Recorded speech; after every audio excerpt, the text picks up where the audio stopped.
हिमालय की पवित्र वादियों में एक दिव्य कथा की शुरुआत होती है। राजा हिमवान और रानी मेना की पुत्री पार्वती बचपन से ही भगवान शिव को अपने पति के रूप में पाने का संकल्प लेती है। उनका मन संसार से हटकर केवल शिव की भक्ति में डूब जाता है। समय बीतता है, लेकिन भगवान शिव अपनी गहरी तपस्या में लीन रहते हैं। तब पार्वती कठोर तप करने का निर्णय लेती हैं। वे जंगल में जाकर वर्षों तक तपस्या करती हैं, पहले फल खाकर, फिर केवल पत्तों पर और अंत में बिना भोजन पानी के भी ध्यान में लीन रहती हैं।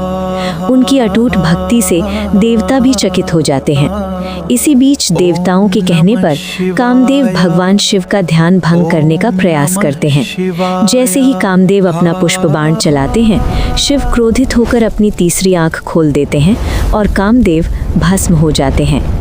लेकिन पार्वती की तपस्या नहीं टूटती। उनकी सच्ची भक्ति को परखने के लिए भगवान शिव एक साधु का रूप धारण कर उनके सामने आते हैं। वे पार्वती से कहते हैं, तुम एक ऐसे योगी से विवाह क्यों करना चाहती हो जो भस्म से लिपटा रहता है?